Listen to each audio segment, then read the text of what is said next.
Bien chicos, continuamos con nuestra clase de antropología en este segundo fragmento que es la antropología del sentido.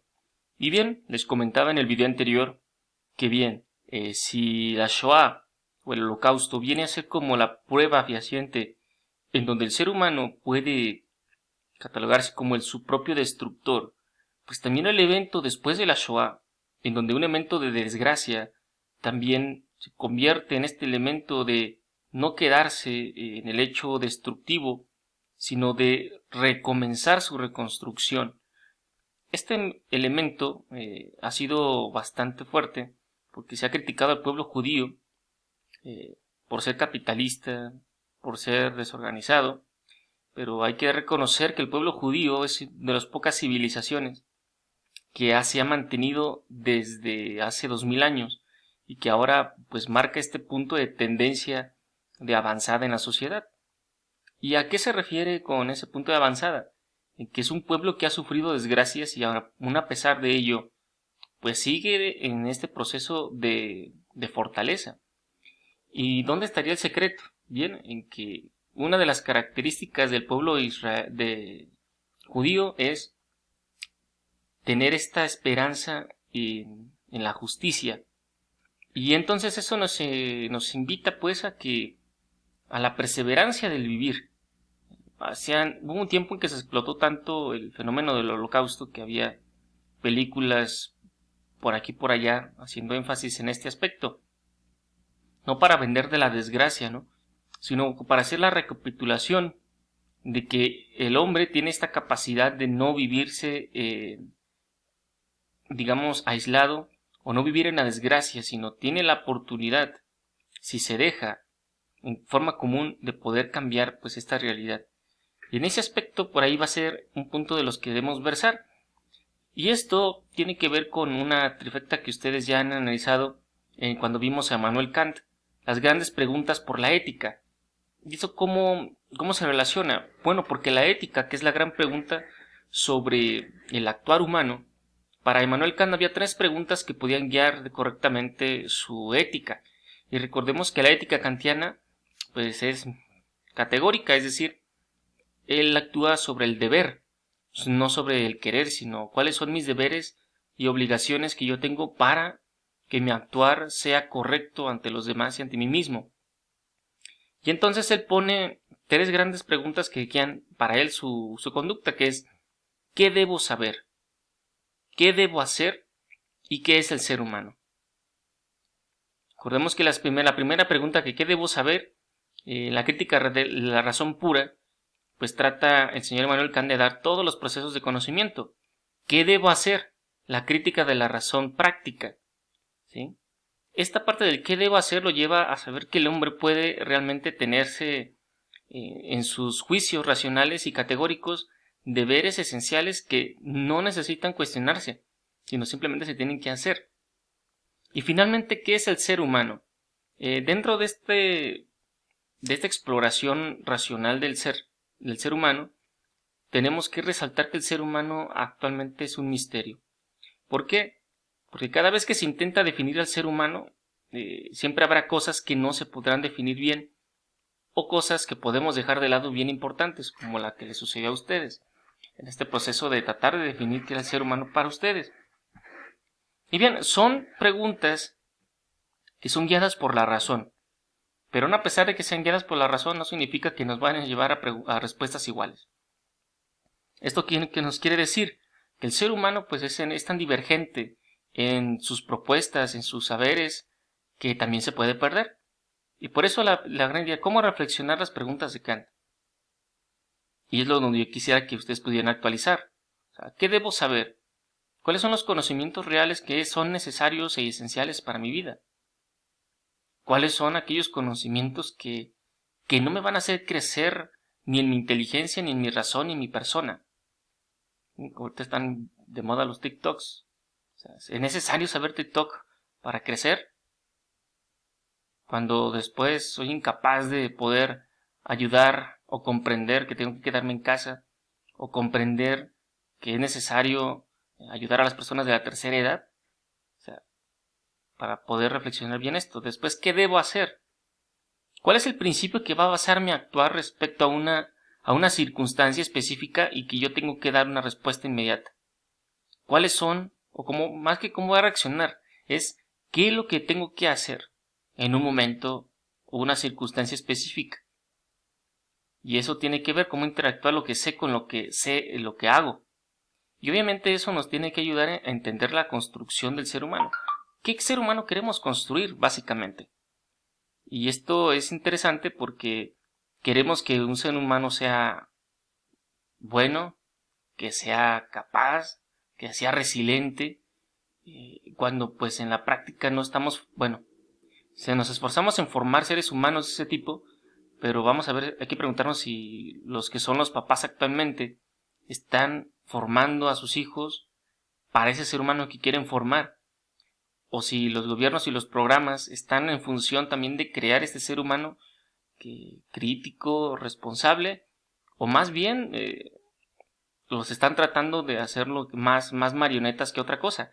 Esto es para poder nosotros hacer reflexión de qué ser humano estamos entendiendo que estamos creando, porque el ser humano que creamos y formemos, más que crear, formar en el presente es el que vamos a tener en el futuro. Si lo estás formando mal ahorita, no esperes seres humanos superiores en el futuro. ¿Por qué? Porque en el presente no nos estamos formando. Es como los estudiantes normales, ¿no? Es decir, no puedes tú presuponer que en el futuro vas a ser un gran estudiante si en este presente no estás formando los hábitos que forman a un buen estudiante. O si quieres ser un buen médico, un buen contador, una buena educadora, eso se empieza a trabajar desde ahorita. No hay que esperar hasta que llegues al momento de estar ejerciendo la carrera como para decir, ahora sí voy a empezar. No, son los hábitos y las costumbres y también esta forma de poder ir formando a la persona en el presente que se van a poder construir las personas del futuro. Por eso la Shoah, chicos, este elemento del holocausto, pues es el reclamo de la impotencia de cómo alguien que se cree supremo reclama esa supremacía, pero a través no ni siquiera del dominio, de la destrucción del otro. Eso lo habíamos visto en la parte anterior, en donde esa frustración se transforma en violencia, y hay violencias que se llevan a la práctica y se legitiman, como es el caso de la Shoah. O sea, el hecho de querer llegar a poner la raza suprema como la raza aria, que es la que tenía todas las capacidades cognitivas y adénicas para poder dominar al mundo, ¿sí? Porque pues en su ADN estaba, según ellos, ser líderes del mundo. Entonces les daba el oficio y les daba la garantía y la legitimidad de ellos dominar a otros. Y en este caso, pues el que fue perdiendo fue el pueblo judío. Pero así también otros pueblos, que más adelante lo vamos a ver con los grandes crímenes de lesa humanidad. Que entonces aquí la Shoah actualmente viene a ser como el reclamo del ser humano actual ante esta supremacía del que se cree poderoso y que cree reclamar su estatus de dominio. Por eso el ser humano, chicos, no puede ser alguien que se construye aisladamente. Y por eso la definición de persona y su dignidad es importantísima. Nadie puede pisotear la dignidad del ser humano, que es el primer momento de esta construcción de la esperanza. Nadie puede suponer que es mayor o supremo que otro. Por eso mismo, chicos, este genocidio, así se llama, genocidio es pues destruir toda una raza, ¿sí? Nazi, ha sucedido desgraciadamente en muchos momentos y actualmente ha sucedido en muchas instancias de otros países por esta idea de supremacía irracional. Nadie es supremo, nada más Dios, y Dios tanto es tan supremo que no nos ahoga, nos deja a nosotros sin libertad, como para que el ser humano venga a reclamar su lugar, como en este momento de estar destruyendo las cosas y a las personas. Por eso mismo, chicos, hay dos maneras, y actualmente lo estoy viendo más fuertemente, que o eres dominado o dominas, o eres cazador o eres cazado, o eres el que va a ser matado o matas primero, asesino o asesinado. Desgraciadamente la violencia en nuestro país se ha despuntado tanto que es más fácil matar a alguien que hacerlo cambiar. Y por eso, chicos, yo creo que estamos llegando a un punto en donde esta construcción de la esperanza, si bien se está dando en algunas partes de nuestra sociedad, pues también hay que decir que en otra parte de la sociedad este desánimo está alcanzando momentos muy fuertes. Porque queremos construir un futuro, pero pocos están entrándole a construir el presente. Están pensando tanto en futuro que se les olvida que el presente es lo fundamental. Quieren cosechar, digamos, frutos de un árbol que no están sembrando. Y después en el futuro seguro van a reclamar lo que no se sembró. Y entonces aquí viene el problema, ¿no? Por eso las instituciones actualmente están en vistas para velar por los derechos del ser humano y de no repetir estos errores que se han suscitado en el curso de la historia. Pero pareciera que esto de la historia no nos llama la atención porque pensamos que es cosa pasada. Y el problema es que cuando pensamos que es pasado y no nos damos cuenta que sí está sucediendo en el presente, pues nos va a sorprender que en el futuro, pues eso sea lo que nos dé la gracia de poder vivir en un mundo bueno o, desgraciadamente, en un mundo más tenso todavía.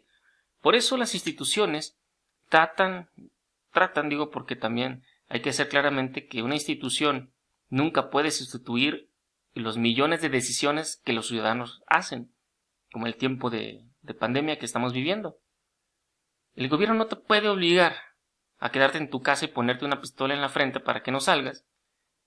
Es más fácil que tú entiendas la capacidad que tú tienes para acatar esas orientaciones, que no son capricho, sino más bien es una orientación que nos tiene que servir. Pero cuando nosotros no cumplimos eso, pues la institución carece no de legitimidad, porque está legitimada, porque está buscando un fin y unos medios bien legítimos, pero pues obviamente al no tener consistencia de parte de la ciudadanía, pues queda superada. Queremos que el gobierno pueda solucionar la violencia cuando somos los ciudadanos que somos violentos.